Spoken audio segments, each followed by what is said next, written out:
ना कोणत्या पक्षाचं ना कोणत्या धर्माचा महासंघ, फक्त चालकांचा. आज दिनांक आज दिनांक 10 डिसेंबर 2025. माननीय जिल्हाधिकारी साहेबांना आज निवेदन देण्याचा विषय म्हणजे प्रलंबित जे ई चलन फोटोशूट ई चलन चालकांवर आहे, ते फोटोशूट ई चलनचे जे दंड आहेत त्या दंडामध्ये सूट मिळावी. येणाऱ्या 13 डिसेंबर 2025 रोजी महालोक अदालतचे आयोजन करण्यात आलेले आहे आणि 2025 ची लास्ट महालोक अदालत आहे.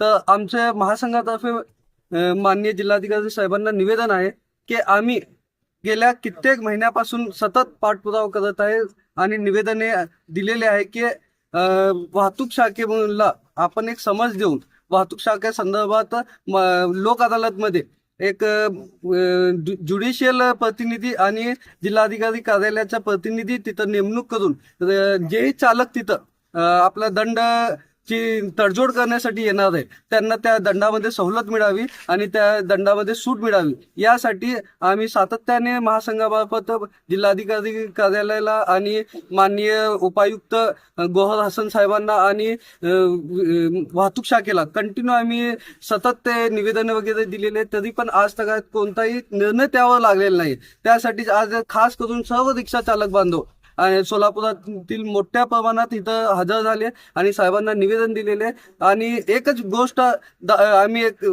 ठामपणे सांगत आहे की जे प्रलंबित दंड आहे त्या दंडामध्ये आम्हाला सूट मिळावी, तडजोडमध्ये आम्हाला सूट मिळणे गरजेचं आहे.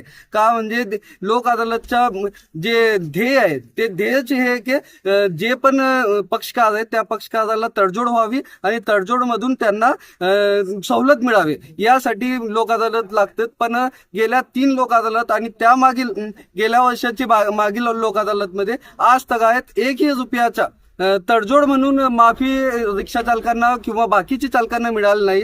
तर यासाठीच महासंघ ठामपणे हे 13 डिसेंबरची लोक अदालतमध्ये तडजोडी म्हणून रिक्षा चालकांना आणि बाकी सर्व चालकांना मदत करून आणि त्यांच्या तडजोड करून त्यांना दंड कमी करण्यात यावा, अन्यथा आम्ही मोठ्या प्रमाणात आंदोलन करण्याची तयारीत आहे. आणि हेच आम्ही दाखवून दिलेलं आहे माननीय जिल्हाधिकारी साहेबांना.